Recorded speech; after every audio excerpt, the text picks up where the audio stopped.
बिहार की सियासत में एक बार फिर यूट्यूबर मनीष कश्यप की चर्चा होने लगी है। सोशल मीडिया से लेकर सियासी गलियारों तक अपनी अलग पहचान बनाने वाले मनीष कश्यप ने आखिरकार जन सुराज पार्टी का दामन थाम ही लिया। मनीष ना तो भारतीय जनता पार्टी के रहे, ना ही अकेले चले। अब वे पूर्व चुनावी रणनीतिकार और जन सुराज पार्टी के सूत्रधार प्रशांत किशोर की टीम में शामिल हो गए हैं। पटना के बापू भवन में सोमवार को एक कार्यक्रम के दौरान मनीष कश्यप ने जन सुराज पार्टी की सदस्यता ली। खुद प्रशांत किशोर ने उन्हें पार्टी की सदस्यता दिलाई। इस दौरान प्रशांत किशोर ने कहा, बिहार में व्यवस्था परिवर्तन की चाहत रखने वाले सभी लोगों को साथ आना चाहिए। बता दें, जन सुराज के डिजिटल योद्धा समागम कार्यक्रम में मनीष कश्यप की ज्वाइनिंग हुई। नीति आयोग का ये 2024-25 का रिपोर्ट है, जिसमें बिहार को जो है सबसे नीचे दिखाया गया है। नीति आयोग के अध्यक्ष जो है इस देश के प्रधानमंत्री खुद होते हैं। तो जिस आयोग के अध्यक्ष प्रधानमंत्री हैं, वो आयोग कह रहा है कि बिहार का डेवलपमेंट नहीं हुआ और बिहार में पिछले 20 साल में 2 बार छोड़ दिया जाए, एक बार 17 महीना और एक बार 2.5 साल महागठबंधन की सरकार छोड़ दी जाए, तो बाकी जो है डबल इंजन की ही सरकार थी। तो ये खटारा डबल इंजन की सरकार में हम जैसे युवा जो है फिट नहीं बैठ रहे थे, इसीलिए मैं भारतीय जनता पार्टी छोड़ दिया। और प्रशांत किशोर जी का विजन क्लियर है बिहार के डेवलपमेंट के लिए, इसलिए मैं इनके साथ आया। देखिए, प्रशांत किशोर जी का जो विजन है वही हम लोगों का विजन है। पलायन रुके, यहाँ पे लोगों को रोजगार मिले, यहाँ की चीनी मिल जो बंद पड़ी चीनी मिल है उसे चालू किया जाए, यहाँ पे लेदर फैक्ट्रियाँ होती थी चालू किया जाए, यहाँ पे अनेकों प्रकार के इंडस्ट्री होते थे उसे चालू किया जाए। और ये सारे इंडस्ट्री अगर चालू हो जाएंगे तो मैं दावे के साथ कहता हूँ कि बिहार जो है वो आगे बढ़ेगा।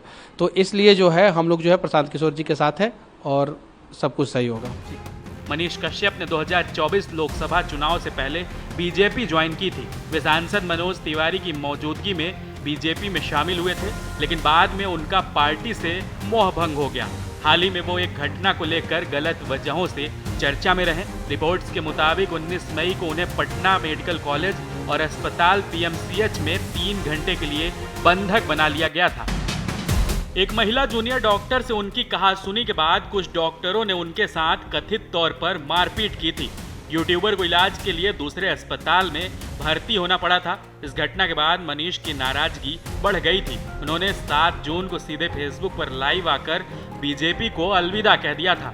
लाइव में उन्होंने भावुक अंदाज में कहा था, मैं अब भाजपा का सक्रिय सदस्य नहीं हूँ। भाजपा में रहकर मैं खुद को नहीं बचा पाया तो लोगों की मदद क्या करूँगा।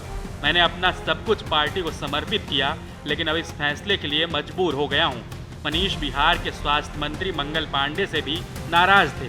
उन्होंने कहा था वो स्वास्थ्य विभाग के खिलाफ आगे भी आवाज उठाते रहेंगे। फेसबुक लाइव में मनीष ने कहा था, आप लोग बताइए कि मुझे कहां से चुनाव लड़ना चाहिए, ये भी बताइए कि किस पार्टी से लड़ना चाहिए या अकेले ही लड़ना चाहिए। बहरहाल अब सोशल मीडिया पर मनीष कश्यप को लेकर जंग छिड़ गई है। एक यूजर ने लिखा, मनीष कश्यप ने बीजेपी छोड़कर प्रशांत किशोर की पार्टी जन सुराज का थामा हाथ, क्या बोले मौका परस्त, मतलब टिकट पक्का। वहीं एक दूसरे यूजर ने भी लिखा, संविधान विरोधी दंगाई मनीष कश्यप ने आज ऑफिशियल तौर पर जनसुराज पार्टी को ज्वाइन कर लिया।